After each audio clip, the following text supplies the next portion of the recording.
Siglo XVI. La Edad de Oro en España. Una mezcla de heroísmo, misticismo católico, conquistadores e Inquisición. Y de esa fusión surgió una música extraordinaria, espiritual, conmovedora, sublime. El sonido del mismísimo compositor de Dios. Este vídeo señala el cuarto centenario de la muerte de Tomás Luis de Victoria. Las obras que escucharemos se encuentran entre las mejores piezas de música sacra jamás compuestas, y las interpretará uno de los mejores coros del mundo, The Sixteen. The Sixteen canta bajo la dirección de su fundador, Harry Christophers, en el marco incomparable de la iglesia de San Antonio de los Alemanes de Madrid. Victoria no era tan solo el mejor compositor del Renacimiento español. Para mí es el mejor compositor del Renacimiento. Es sencillamente un genio. Los estadios más elevados de la oración mística eran un don concedido por Dios. Victoria debió tener ese tipo de experiencia para poder crear esa música que se encuentra en un plano superior a otras formas de música. La música abre una ventana al mundo de ese hombre intensamente espiritual, músico, sacerdote y místico. Ahora tenemos la oportunidad de conmemorar su vida y su creación, una de las obras más gloriosas del Renacimiento tardío de la Edad de Oro española.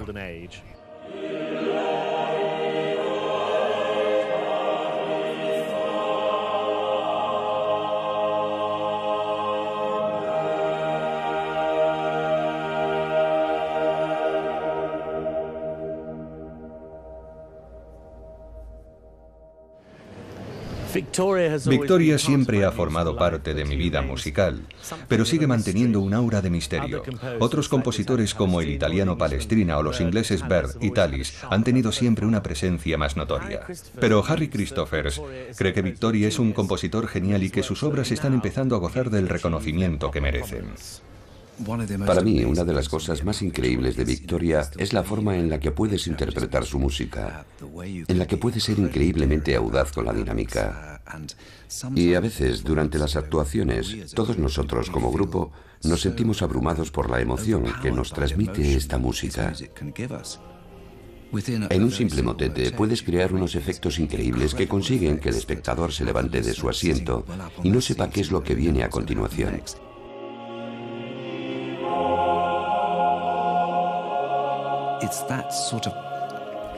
Ese impulso emocional es lo extraordinario de su música. The Sixteen está especializado en la música de este periodo. El coro ha viajado hasta España con el fin de interpretar algunas de las mejores obras de Victoria en el interior de esta joya del barroco en el corazón de Madrid. La iglesia de San Antonio de los Alemanes fue construida durante la época de Victoria. En este extraordinario edificio de planta ovalada, todas las superficies están decoradas con pinturas que muestran la vida de San Antonio y de la realeza española. Aquí la acústica es ideal para resaltar la gloria de su música.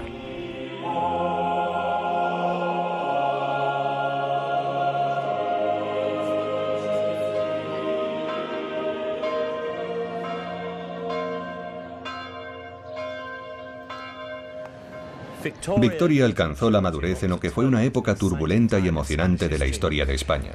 Europa se recuperaba todavía de la conmoción de la Reforma protestante, que había desafiado al más profundo nivel las doctrinas, los rituales y las estructuras de la Iglesia católica. La música, la pintura y la arquitectura fueron herramientas cruciales en el Renacimiento católico conocido como la Contrarreforma. No es de extrañar que alguien con el talento y la fe de Victoria consiguiera prosperar. Victoria era un ferviente católico que aspiraba a tener una relación más estrecha con Dios. Su música es también arquitectónica, en consonancia con los edificios para los que se interpretaba. Las voces de sus obras ascendían hacia los cielos al igual que las iglesias. La primera pieza que interpretará el coro será Sancta Maria Succurre Miseris. La veneración de la Virgen María se encuentra en el núcleo del catolicismo, particularmente en el catolicismo español. Victoria compuso numerosos arreglos en base a textos dedicados a la Virgen, y su ferviente y sensual lenguaje le confiere la supremacía entre los compositores renacentistas. Su música esclarece el texto suplicante. Santa María, socorre a los desdichados, ayuda a los débiles, consuela a los afligidos.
Tomás Luis de Victoria nació en 1548 en la ciudad amurallada de Ávila.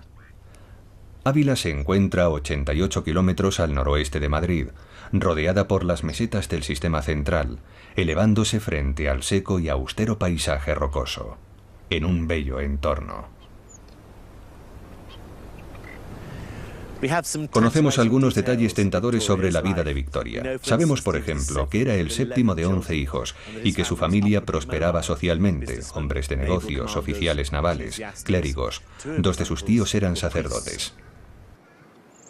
Su padre murió cuando Victoria tenía 9 años. Al año siguiente se unió al coro de la Catedral del siglo XII aquí en Ávila, un centro de rejuvenecimiento espiritual, especialmente de misticismo. Aquí estudió las bases de la música, cantando y tocando el órgano. Pero también fue aquí donde vivió la legendaria mística Teresa de Ávila, posteriormente Santa Teresa. Aquella sagaz y afectuosa monja de enorme talento se convirtió en una de las figuras más notables de la fe católica y conoció al joven Victoria. Santa Teresa era una mística. Describió sus intensas experiencias espirituales en términos físicos e incluso sexuales, y parece que Victoria trató de encontrar un mundo de sonido que tuviera semejanzas con los escritos y las creencias de Santa Teresa.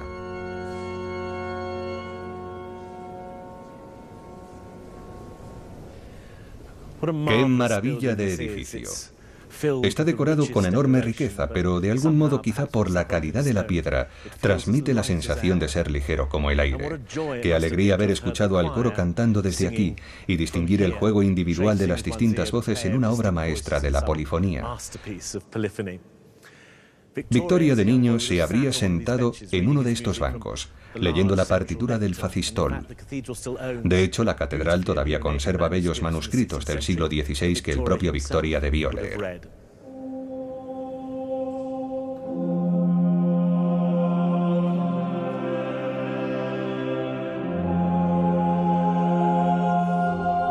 En aquella época, solo se permitía formar parte del coro a hombres y a niños. Harry Christophers emplea a mujeres en su coro, y las voces de soprano se eligen especialmente por su claridad cristalina para poder reproducir el sonido de los niños al cantar.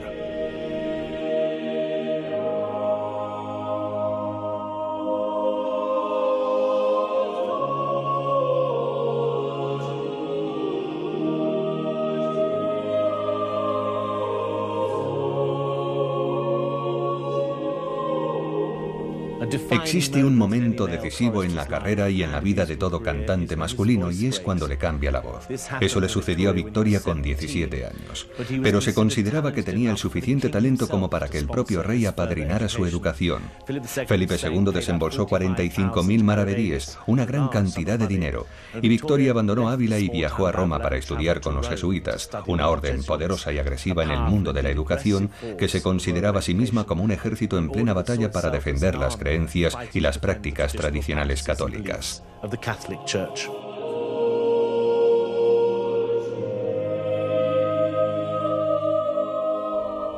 El Salve Regina es el himno más famoso dedicado a la Virgen María y fue versionado por todos los compositores renacentistas. Victoria llegó a hacer uno o dos arreglos de la pieza. El que vamos a interpretar aquí está pensado para doble coro. Emplea unas hermosas capas de texturas mediante la sencilla oscilación entre un coro y el otro.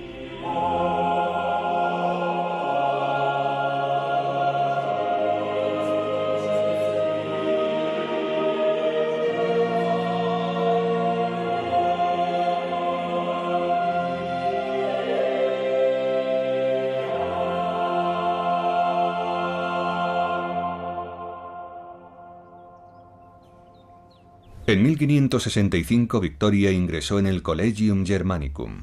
Era un centro internacional de enorme prestigio, con particular énfasis en el sacerdocio misionero alemán.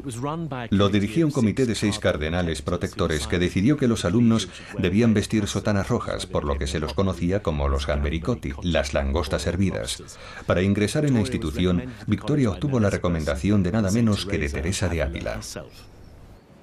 La Roma renacentista del siglo XVI era el centro cultural de Europa, una ciudad próspera para los artistas, un lugar donde conseguir una reputación internacional. Todos los compositores de la época viajaban allí, incluido el gran predecesor español de Victoria, Cristóbal de Morales.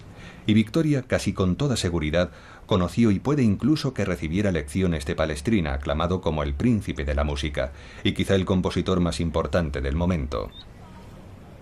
En Roma, Victoria aprende latín, imparte clases y es finalmente nombrado maestro di capella en el Collegium Germanicum, donde estudió.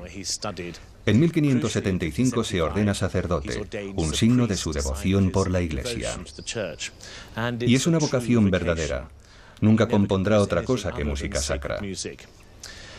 Aún así debió echar de menos su hogar.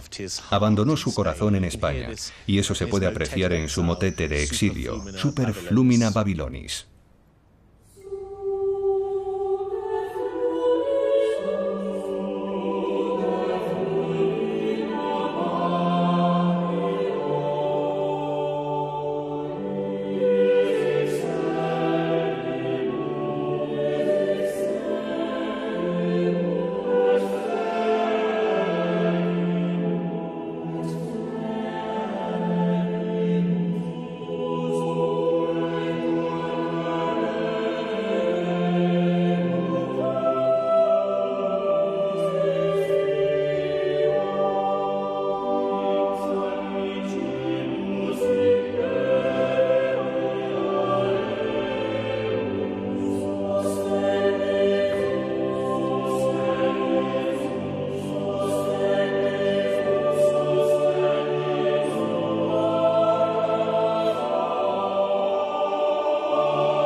Han pasado 400 años desde la muerte de Victoria. ¿Cómo podemos estar seguros de que nuestra ejecución de la obra es la que él pretendía? Afortunadamente existe un nutrido archivo de su música y he venido al monasterio de Santa Ana en Ávila para ver algunas de sus partituras originales. El primer libro que me muestran contiene 4 partes distintas que se podían separar y repartir entre las diferentes voces. Se imprimió en Venecia en 1572, cuando Victoria tenía 26 años de edad. ¿Significa eso que ya era un músico de éxito?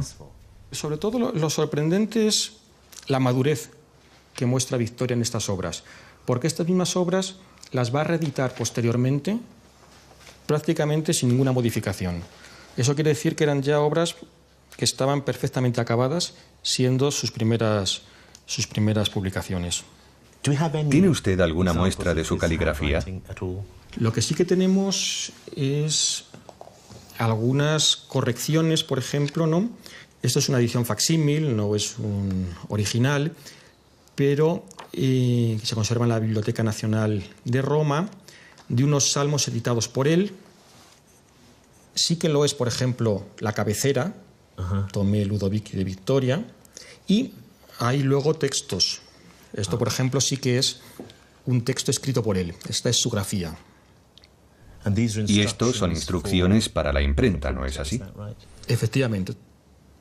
La música de Victoria se envió a las catedrales europeas y a algunos colegas, Alemania, Austria, Polonia y España. Le pregunté a Alfonso si eso le hizo ganar dinero a Victoria.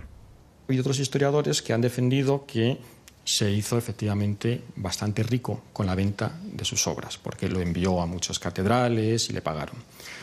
Hoy eso está puesto en cuestión, porque sabemos que le pagaron a algunas catedrales, pero muy poquitas para toda la edición que hizo. Entonces, probablemente no se hacían ricos con estas ediciones. ¿Para usted es el genio de la música renacentista española? En mi opinión, sí. En mi opinión, Victoria es el gran genio, ¿no?, del Renacimiento. Por un lado, la perfecta adecuación de la música al texto. Y por otro lado, el sentido armónico más moderno. Un sentido armónico moderno. Bueno, Alfonso, muchas gracias. Gracias.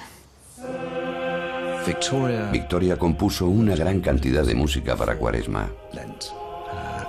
Y el oficio de Tenebrae es increíblemente importante en el camino hacia el Viernes Santo. Tenebrae quiere decir tinieblas, así que estaba compuesto para el oficio vespertino. Son expresiones muy directas de emoción y para mí representa lo mejor de Victoria.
En 1583, Victoria dedicó un libro de misas a su monarca, Felipe II. Escribió: ¿a qué mejor fin podría dedicarse la música que a cantar las sagradas alabanzas de ese Dios del cual procede el ritmo y la medida?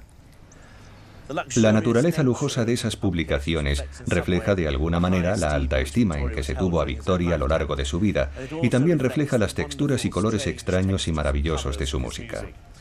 Por ejemplo, pide a las voces que canten tonos muy agudos dentro de su registro, lo cual debió resultar novedoso y atrevido.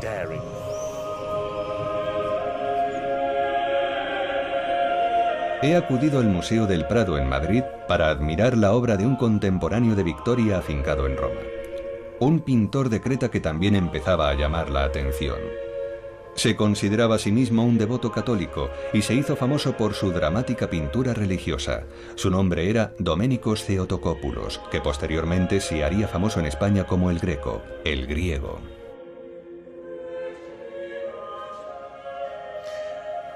Me gusta particularmente este cuadro, La Anunciación, una obra que habita en gran medida en el mismo universo que la música de Victoria.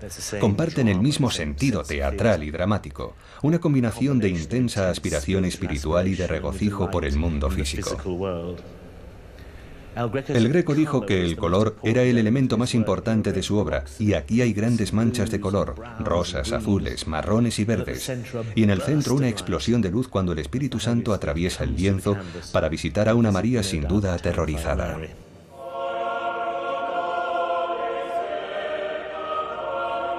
La contemplación de la obra de El Greco causa una respuesta emocional. Sus cuadros me recuerdan que la música de Victoria también se reconocía en su tiempo como colorida, o por usar el término de raíz griega, cromática. Se trataba de una herramienta expresiva porque Victoria no era tan solo un compositor de música pura, era también un pintor de palabras. Victoria empleó a menudo textos de El Cantar de los Cantares, un libro de la Biblia que es un poema de amor sensual. También se usaba como una alegoría de la relación de Cristo con su Iglesia y para muchas de las fiestas relacionadas con María. Para la Asunción compuso un motete y eligió las bellas palabras: la vi, hermosa como una paloma, remontando desde lo más alto los arroyos, cuyo incomparable olor impregnaba sus vestidos. Como los días primaverales, la rodeaban las flores de los rosales y los lirios de los valles. Es adecuado para esta María frágil y delicada, y además para mi deleite, en la parte superior del cuadro hay un grupo de músicos contemplando la escena. Me pregunto qué música se le pasaría a El Greco por la cabeza cuando lo pintó, quizá la de Victoria.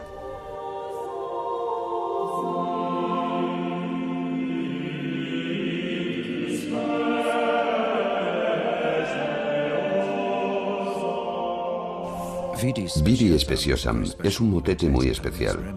Recordemos que el Cantar de los Cantares es básicamente poesía amorosa pagana, escrita mucho tiempo antes del nacimiento de Cristo. No hay la menor duda de que Victoria disfrutó escribiéndolo. En muchos aspectos es lo más cercano a la ópera que jamás compuso. Son textos muy sensuales.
Tomás Luis de Victoria vivió 2 décadas en Roma, donde se estableció como un compositor de gran celebridad y éxito. Su obra se interpretaba por las iglesias de toda Europa. Pero él deseaba que su música llegara más lejos. Supervisó las ediciones de sus partituras que se iban a enviar a México, a Lima, en Perú, y a Bogotá, en Colombia. Tenía conquistadores en la familia y el Nuevo Mundo debía de parecerle exótico y emocionante. En México sus partituras fueron tan populares que se agotaron las copias y tuvieron que escribir partes a mano. Es fascinante pensar que casi 100 años después de que Colón descubriera América, hubiera barcos de regreso a Europa cargados con oro, plata, cobre, cacao, especias, barcos que luego harían la ruta inversa con copias de la música de Victoria entre el cargamento. Los mismos puertos, pero una mercancía muy distinta y un regalo del viejo mundo a las jóvenes congregaciones católicas del Nuevo. Asimismo, otros compositores ya estaban por aquella época transcribiendo las obras de Victoria para uso propio, a menudo con fines educativos. Su música se difundió por mansiones y palacios, bien para educar o bien para las oraciones privadas. Una de sus obras más populares, O Quam Gloriosum, fue arreglada por otros para voz y laúd, mostrándonos cómo se interpretaba y enseñaba su música fuera de la iglesia.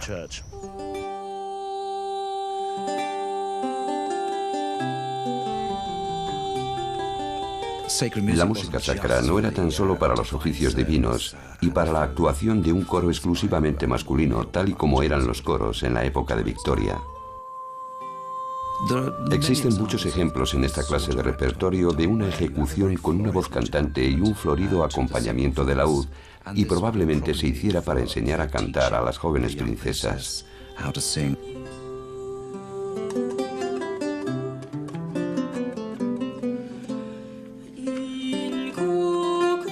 También podría haberse usado en la capilla de cualquier mansión señorial.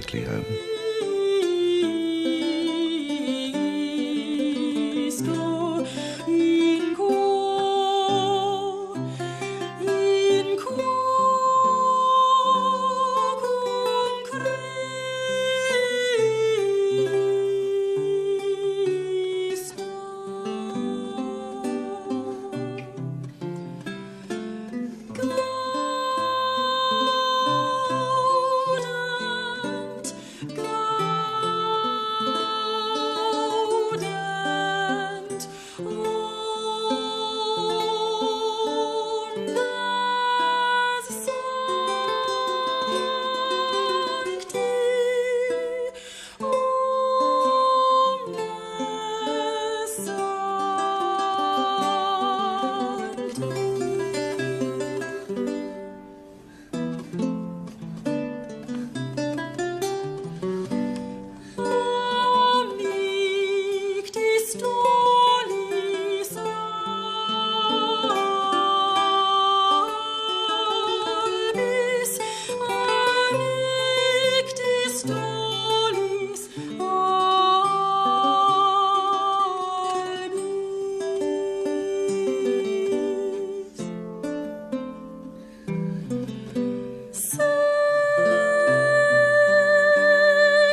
Todavía viviendo en Roma, Victoria echaba cada vez más de menos su hogar. En 1583 le dedicó su Missarum Libri Duo, su libro de misas, a Felipe II, su rey y emperador, y expresó el deseo de regresar a España para dedicar mi tiempo a la contemplación de lo divino, como corresponde a un sacerdote. No sabemos por qué decidió abandonar una carrera profesional de éxito en Roma. Parece que algún instinto le indicaba que tomara un camino diferente y más sosegado. O quizá estaba cansado de vivir en el extranjero. Lo que sí sabemos es que estaba muy solicitado. Recibió ofertas de las catedrales de Zaragoza y Sevilla. La larga labor de cortejo de Victoria hacia Felipe II dio sus frutos con un puesto en Madrid. En su palacio real de El Escorial, el rey disfrutaría de la música de Victoria. En aquel momento, Felipe II, soberano de vastas extensiones del mundo conocido, estaba preparando su armada invencible para persuadir a los ingleses a que regresaran al redil católico. Su segunda esposa, María Tudor, la reina María de Inglaterra, había muerto 30 años atrás y poco después Felipe había pretendido casarse con su hermana Isabel I, que lo rechazó. Felipe reunió su flota para atacar Inglaterra. Su derrota constituiría un significativo presagio del declive de la Edad de Oro española. El rey estaba aquejado de una terrible gota, lo que implicaba que la mayor parte del tiempo se encontraba recluido en sus habitaciones, pero en tanto que católico convencido, tenía la determinación de seguir asistiendo a misa desde aquí, su pequeña cama perdida en un rincón de El Escorial. Si abro esta pequeña puerta que hay en su dormitorio, lo que vemos es el altar de la basílica, su propia capilla privada. Así podía ver a los sacerdotes oficiar misa sin que la congregación notase su presencia. Por supuesto, debía de haber escuchado la música y espero que encontrara algo de consuelo en ella. De hecho, creemos que Felipe murió en este mismo dormitorio escuchando el sonido del coro al amanecer.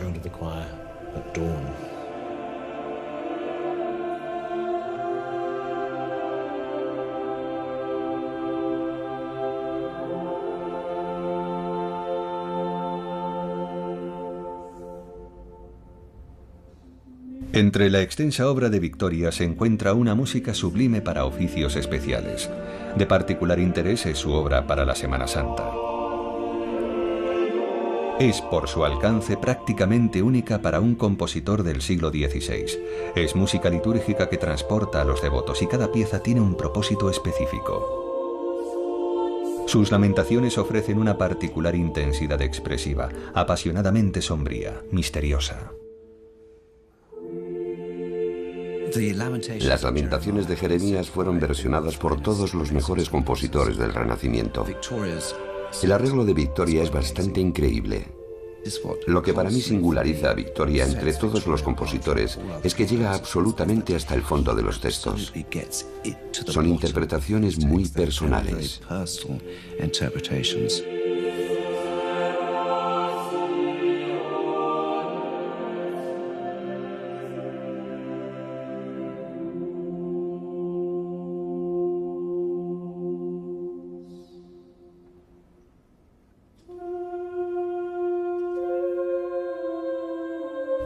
Son arreglos muy sostenidos. Son increíblemente difíciles de cantar porque se necesita un control absoluto. Cuando los cantas, tienes que tener la impresión de estar de rodillas y debes sentirte incómodo.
A diferencia del Greco, que fue despedido por Felipe II, Victoria gozó de patrocinio real durante el resto de su vida. La familia del rey lo apreciaba y él escribió música para sus oficios en varias ocasiones.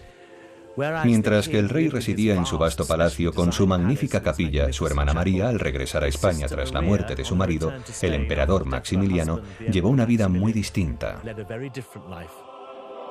Se mudó al íntimo y retirado convento de las Descalzas Reales. Aquí era donde Victoria trabajaba como capellán. En aquella época era como un refugio para la realeza, siendo el hogar de 33 monjas de clausura, entre las que se contaba la infanta Margarita, hija de María. Se las llamaba las monjas descalzas por las sencillas sandalias que vestían durante todo el año.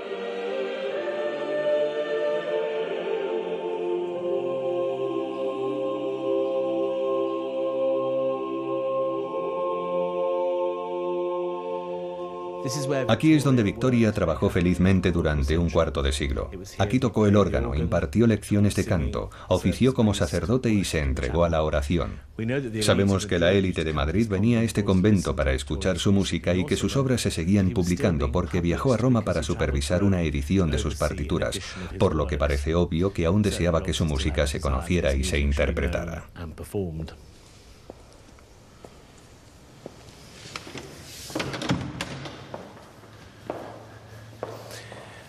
Aquí los sacerdotes debían de haber sido consumados cantores de canto llano y polifonía, de manera que Victoria se encontraba en su elemento. Según las crónicas, era un hombre jovial y amistoso. No consideraba su fe como un medio para aislarse del mundo. Pasó a formar parte de la comunidad, tocando el órgano, yendo a misa y componiendo música. Su mecenas, la emperatriz María, valoraba la obra de Victoria hasta tal punto que cuando murió no solo lo nombró capellán vitalicio del monasterio, lo cual aseguraba su futuro, sino que también eligió que la enterrasen en este sepulcro de mármol aquí en la sala de ensayo del coro, en vez de junto a su hermano en el Escorial. Victoria respondió componiendo la que podría decirse que es su mejor obra, un requiem no solo dedicado a su benefactora, sino a una época, representativa quizá de la moribunda Edad de Oro española. Esta misa de requiem de 1605 es la última obra de Victoria, una magnífica declaración de una espiritualidad solemne y reverente.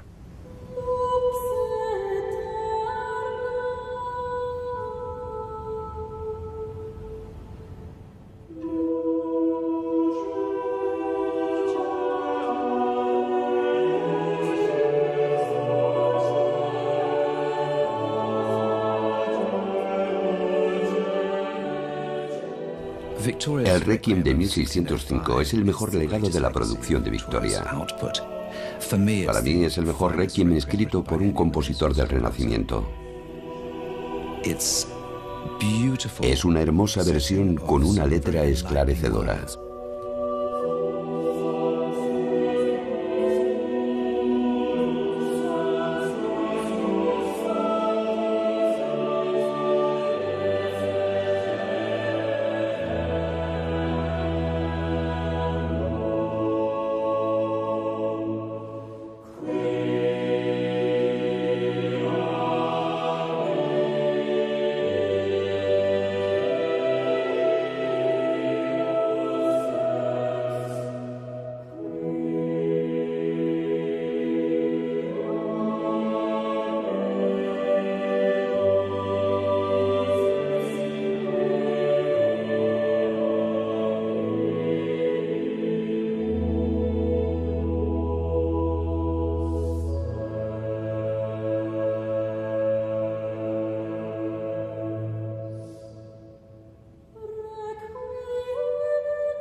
La visión del mundo de Victoria era bastante color de rosa, y no hay el menor indicio de que albergara dudas. Se mantuvo siempre firme en su fe. La comprensión de este hecho y de la dimensión mística de su obra hacen que escuchar su música se convierta en una experiencia completamente diferente. El tipo de misticismo pregonado por su mentora, Teresa de Ávila, encaja a la perfección con la naturaleza extática de la música de Victoria. Teresa de Ávila, por ejemplo, recomendó a sus monjas que podían dejarse llevar por sus estados de humor. Si se sentían tristes o presas de la ansiedad, podían elegir escenas de la pasión. Podían visualizar escenas de la pasión como si estuvieran allí, usando la imaginación para visualizar pequeños detalles, tales como las lágrimas y el sudor por la ansiedad que experimentó Cristo. Y Victoria debió tener ese tipo de experiencia.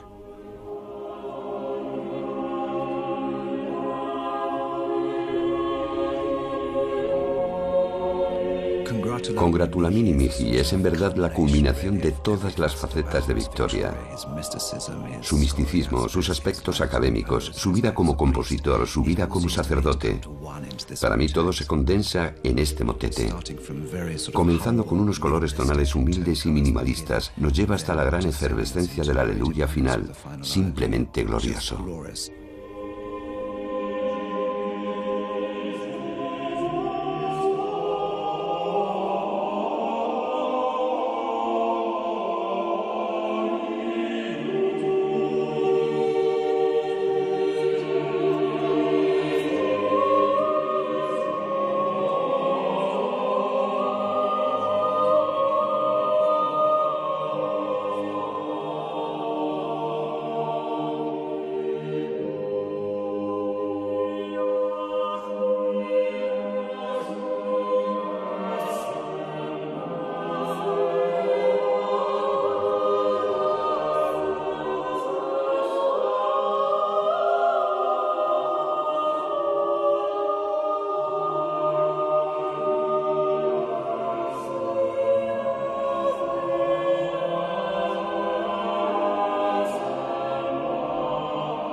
Victoria pasó el resto de su vida en el convento y varias horas al día en esta capilla. Le encantaba tocar el órgano y cuando murió en 1611, a los 63 años, le legó a su asistente este instrumento que tenemos aquí. Debía de costar una cantidad considerable de dinero, pero lo pagó de su bolsillo. Se me permitió sentarme en la tribuna del órgano, pero no me dejaron tocarlo. El gran requiem que Victoria compuso de forma bastante conmovedora para su mecenas la emperatriz se usó para su propio funeral. A pesar de que la Edad de Oro en España estaba en declive, la música de Victoria ha pervivido y tal y como él hubiera deseado, se sigue interpretando en catedrales e iglesias del mundo entero. Mi breve visita a España me ha permitido bosquejar un retrato del hombre, Tomás Luis de Victoria, y decididamente me ha ayudado a clarificar su lugar en la larga y azarosa historia del catolicismo en este país. Estoy fascinado por un hombre que puede dedicar la totalidad de su vida y de su obra creativa a su fe y hacerlo con tanta alegría. Era obviamente un hombre con una energía inagotable, y esto le dio fuerzas para trazar su vida espiritual con enorme honestidad y poder. Qué gran legado de música sacra nos dejó para disfrutar.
Y no hay el menor indicio de que albergara dudas. Se mantuvo siempre firme en su fe. La comprensión de este hecho y de la dimensión mística de su obra hacen que escuchar su música se convierta en una experiencia completamente diferente. El tipo de misticismo pregonado por su mentora, Teresa de Ávila, encaja a la perfección con la naturaleza extática de la música de Victoria. Teresa de Ávila, por ejemplo, recomendó a sus monjas que podían dejarse llevar por sus estados de humor. Si se sentían tristes o presas de la ansiedad, podían elegir escenas de la pasión. Podían visualizar escenas de la pasión como si estuvieran allí, usando la imaginación para visualizar pequeños detalles, tales como las lágrimas y el sudor por la ansiedad que experimentó Cristo. Y Victoria debió tener ese tipo de experiencia.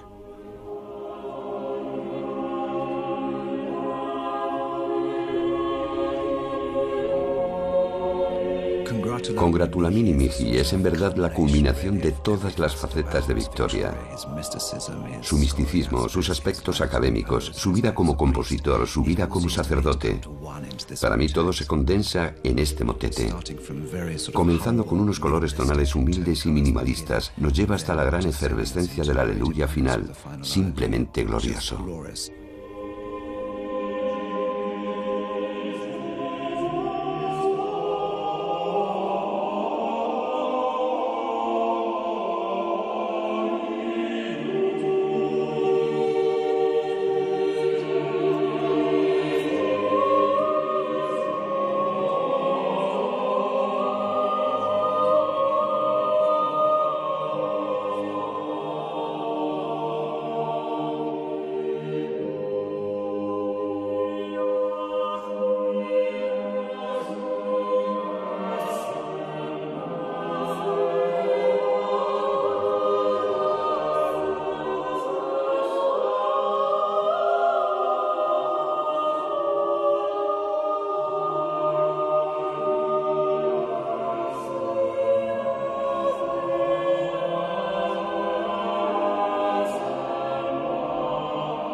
En 1583, Victoria dedicó un libro de misas a su monarca, Felipe II. Escribió: ¿a qué mejor fin podría dedicarse la música que a cantar las sagradas alabanzas de ese Dios del cual procede el ritmo y la medida? La naturaleza lujosa de esas publicaciones refleja de alguna manera la alta estima en que se tuvo a Victoria a lo largo de su vida, y también refleja las texturas y colores extraños y maravillosos de su música. Por ejemplo, pide a las voces que canten tonos muy agudos dentro de su registro, lo cual debió resultar novedoso y atrevido.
En 1583, Victoria dedicó un libro de misas a su monarca, Felipe II. Escribió: ¿a qué mejor fin podría dedicarse la música que a cantar las sagradas alabanzas de ese Dios del cual procede el ritmo y la medida? La naturaleza lujosa de esas publicaciones refleja de alguna manera la alta estima en que se tuvo a Victoria a lo largo de su vida, y también refleja las texturas y colores extraños y maravillosos de su música. Por ejemplo, pide a las voces que canten tonos muy agudos dentro de su registro, lo cual debió resultar novedoso y atrevido.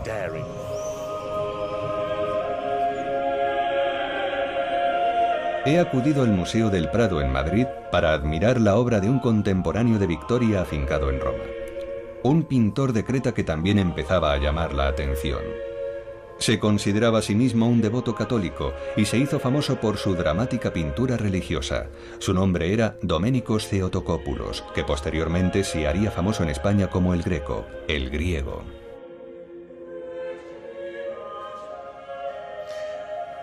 Me gusta particularmente este cuadro, La Anunciación, una obra que habita en gran medida en el mismo universo que la música de Victoria. Comparten el mismo sentido teatral y dramático, una combinación de intensa aspiración espiritual y de regocijo por el mundo físico.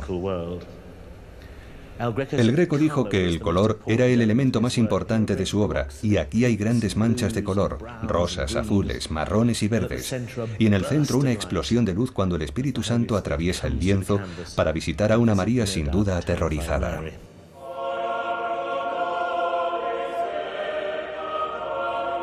La contemplación de la obra de El Greco causa una respuesta emocional. Sus cuadros me recuerdan que la música de Victoria también se reconocía en su tiempo como colorida, o por usar el término de raíz griega, cromática.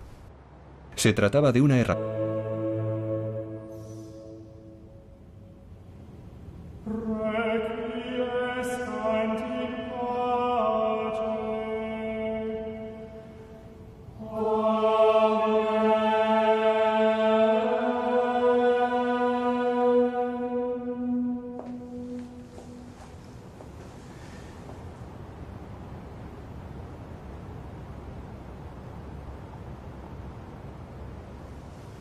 La visión del mundo de Victoria era bastante color de rosa, y no hay el menor indicio de que albergara dudas. Se mantuvo siempre firme en su fe. La comprensión de este hecho y de la dimensión mística de su obra hacen que escuchar su música se convierta en una experiencia completamente diferente. El tipo de misticismo pregonado por su mentora, Teresa de Ávila, encaja a la perfección con la naturaleza extática de la música de Victoria. Teresa de Ávila, por ejemplo, recomendó a sus monjas que podían dejarse llevar por sus estados de humor. Si se sentían tristes o presas de la ansiedad, podían elegir escenas de la pasión. Podían visualizar escenas de la pasión como si estuvieran allí, usando la imaginación para visualizar pequeños detalles, tales como las lágrimas y el sudor por la ansiedad que experimentó Cristo. Y Victoria debió tener ese tipo de experiencia.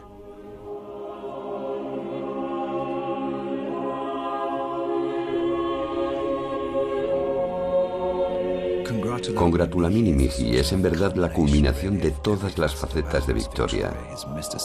Su misticismo, sus aspectos académicos, su vida como compositor, su vida como sacerdote. Para mí todo se condensa en este motete.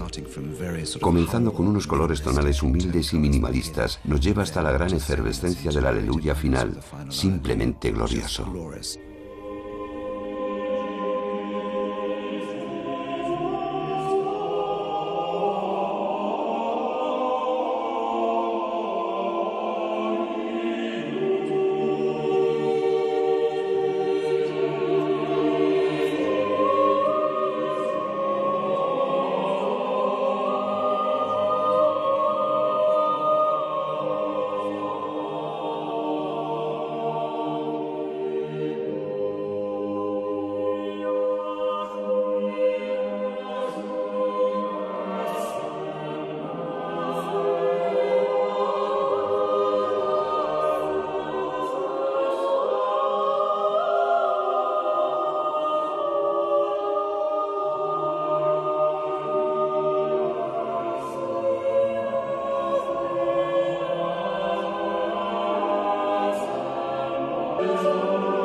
La visión del mundo de Victoria era bastante color de rosa, y no hay el menor indicio de que albergara dudas. Se mantuvo siempre firme en su fe. La comprensión de este hecho y de la dimensión mística de su obra hacen que escuchar su música se convierta en una experiencia completamente diferente. El tipo de misticismo pregonado por su mentora, Teresa de Ávila, encaja a la perfección con la naturaleza extática de la música de Victoria. Teresa de Ávila, por ejemplo, recomendó a sus monjas que podían dejarse llevar por sus estados de humor. Si se sentían tristes o presas de la ansiedad, podían elegir escenas de la pasión. Podían visualizar escenas de la pasión como si estuvieran allí, usando la imaginación para visualizar pequeños detalles, tales como las lágrimas y el sudor por la ansiedad que experimentó Cristo. Y Victoria debió tener ese tipo de experiencia.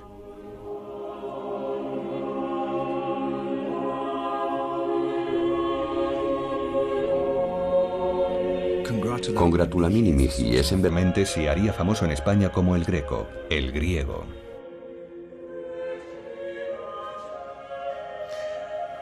Me gusta particularmente este cuadro, La Anunciación, una obra que habita en gran medida en el mismo universo que la música de Victoria. Comparten el mismo sentido teatral y dramático, una combinación de intensa aspiración espiritual y de regocijo por el mundo físico.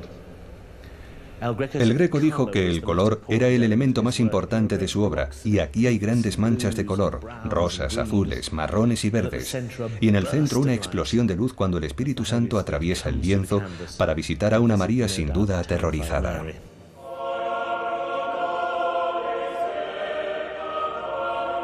La contemplación de la obra de El Greco causa una respuesta emocional. Sus cuadros me recuerdan que la música de Victoria también se reconocía en su tiempo como colorida, o por usar el término de raíz griega, cromática. Se trataba de una herramienta expresiva porque Victoria no era tan solo un compositor de música pura, era también un pintor de palabras. Victoria empleó a menudo textos de El Cantar de los Cantares, un libro de la Biblia que es un poema de amor sensual. También se usaba como una alegoría de la relación de Cristo con su Iglesia y para muchas de las fiestas relacionadas con María. Para la Asunción compuso un motete y eligió las bellas palabras: la vi, hermosa como una paloma, remontando desde lo más alto los arroyos, cuyo incomparable olor impregnaba sus vestidos. Como los días primaverales, la rodeaban las flores de los rosales y los lirios de los valles. Es adecuado para esta María frágil y delicada, y además para mi deleite, en la parte superior del cuadro hay un grupo de músicos contemplando la escena. Me pregunto qué música se le pasaría a El Greco por la cabeza cuando lo pintó, quizá la de Victoria.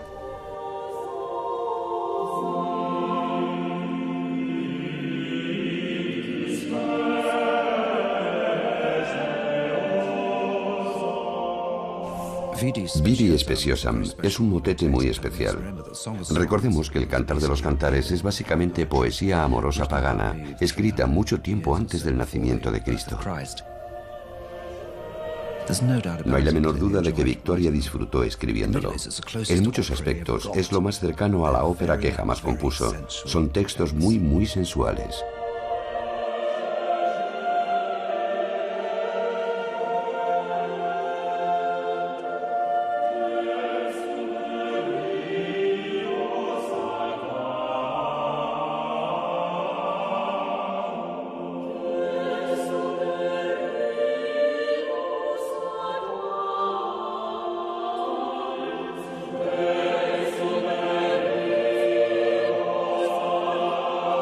Que se interpretaba. Las voces de sus obras ascendían hacia los cielos al igual que las iglesias. La primera pieza que interpretará el coro será Sancta Maria Succurre Miseris. La veneración de la Virgen María se encuentra en el núcleo del catolicismo, particularmente en el catolicismo español. Victoria compuso numerosos arreglos en base a textos dedicados a la Virgen, y su ferviente y sensual lenguaje le confiere la supremacía entre los compositores renacentistas.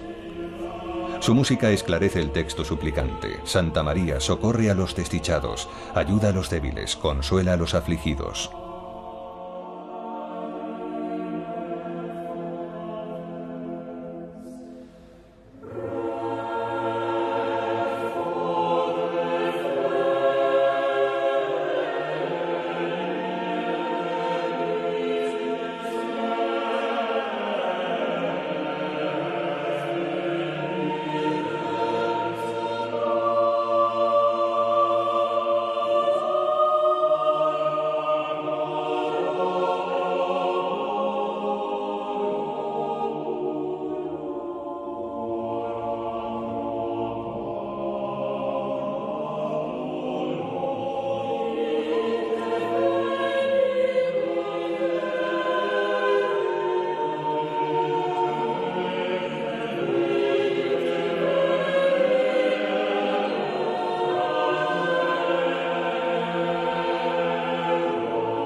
Tomás Luis de Victoria vivió 2 décadas en Roma, donde se estableció como un compositor de gran celebridad y éxito. Su obra se interpretaba por las iglesias de toda Europa. Pero él deseaba que su música llegara más lejos. Supervisó las ediciones de sus partituras que se iban a enviar a México, a Lima, en Perú, y a Bogotá, en Colombia. Tenía conquistadores en la familia y el Nuevo Mundo debía de parecerle exótico y emocionante. En México sus partituras fueron tan populares que se agotaron las copias y tuvieron que escribir partes a mano. Es fascinante pensar que casi 100 años después de que Colón descubriera América, hubiera barcos de regreso a Europa cargados con oro, plata, cobre, cacao, especias, barcos que luego harían la ruta inversa con copias de la música de Victoria entre el cargamento. Los mismos puertos, pero una mercancía muy distinta y un regalo del viejo mundo a las jóvenes congregaciones católicas del Nuevo. Asimismo, otros compositores ya estaban por aquella época transcribiendo las obras de Victoria para uso propio, a menudo con fines educativos. Su música se difundió por mansiones y palacios, bien para educar o bien para las oraciones privadas. Una de sus obras más populares, O Quam Gloriosum, fue arreglada por otros para voz y laúd, mostrándonos cómo se interpretaba y enseñaba su música fuera de la iglesia.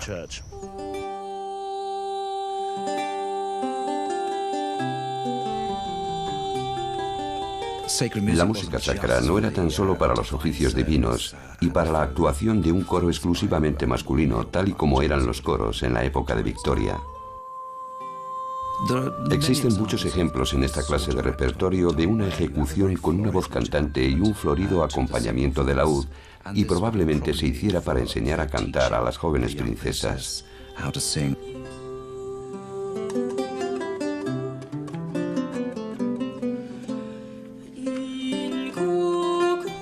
También podría haberse usado en la capilla de cualquier mansión señorial.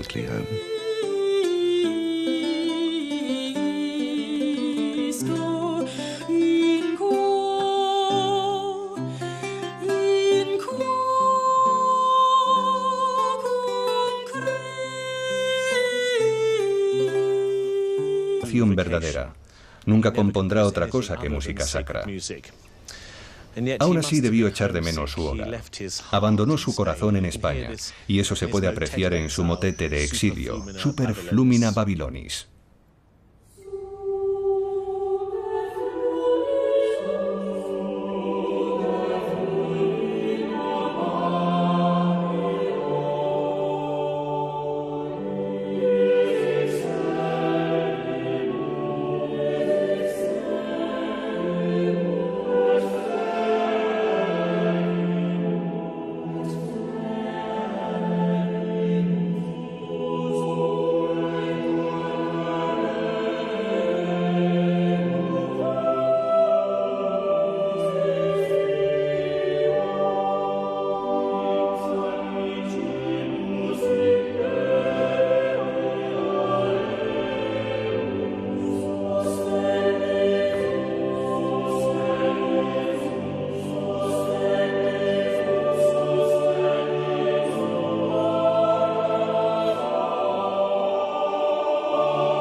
Tomás Luis de Victoria nació en 1548 en la ciudad amurallada de Ávila.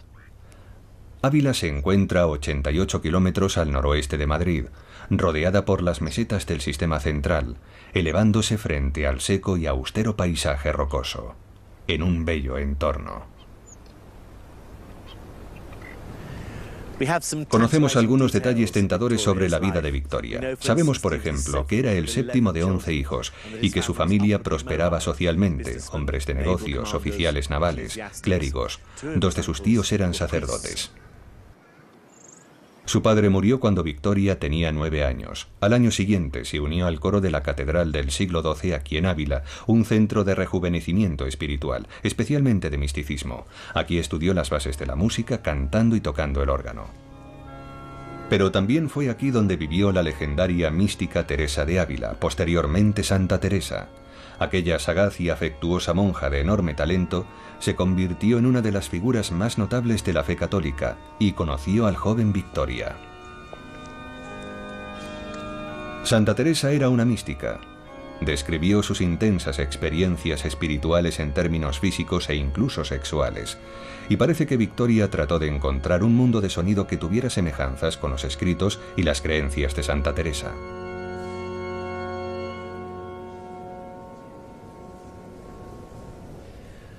¡Qué maravilla de edificio! Está decorado con enorme riqueza, pero de algún modo, quizá por la calidad de la piedra, transmite la sensación de ser ligero como el aire. Qué alegría haber escuchado al coro cantando desde aquí y distinguir el juego individual de las distintas voces en una obra maestra de la polifonía. Victoria de niño se habría sentado en uno de estos bancos, leyendo la partitura del Facistol. De hecho, la catedral todavía conserva bellos manuscritos del siglo XVI que el propio Victoria debió leer.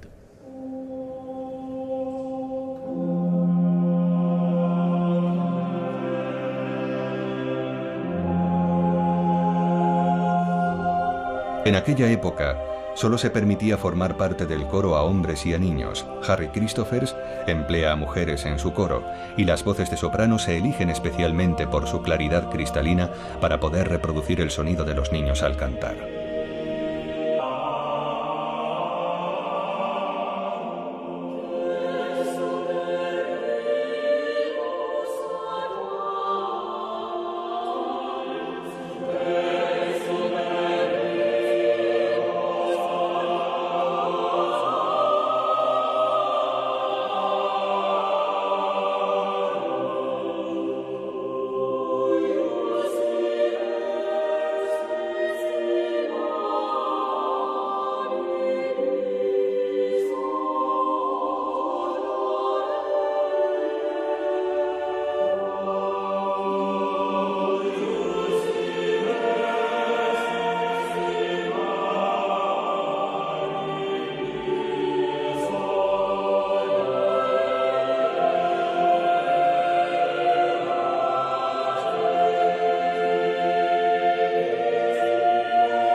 edificio, lo que vemos es el altar de la basílica, su propia capilla privada.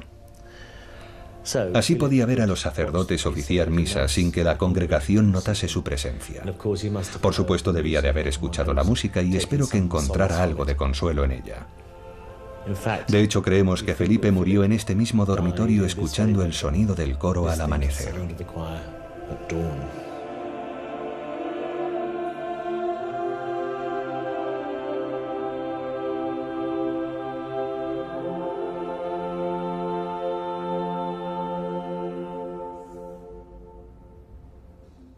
Entre la extensa obra de Victoria se encuentra una música sublime para oficios especiales. De particular interés es su obra para la Semana Santa. Es por su alcance prácticamente única para un compositor del siglo XVI. Es música litúrgica que transporta a los devotos y cada pieza tiene un propósito específico. Sus lamentaciones ofrecen una particular intensidad expresiva, apasionadamente sombría, misteriosa. Las Lamentaciones de Jeremías fueron versionadas por todos los mejores compositores del Renacimiento. El arreglo de Victoria es bastante increíble. Lo que para mí singulariza a Victoria entre todos los compositores es que llega absolutamente hasta el fondo de los textos. Son interpretaciones muy personales.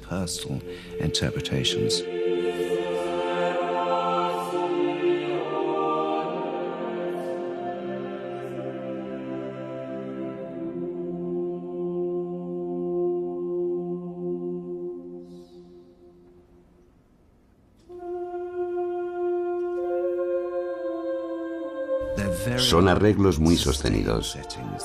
Son increíblemente difíciles de cantar porque se necesita un control absoluto. Cuando los cantas, tienes que tener la impresión de estar de rodillas y debes sentirte incómodo.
Tomás Luis de Victoria nació en 1548 en la ciudad amurallada de Ávila.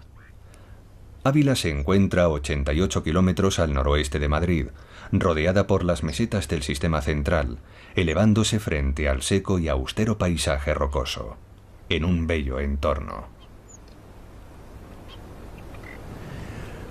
Conocemos algunos detalles tentadores sobre la vida de Victoria. Sabemos, por ejemplo,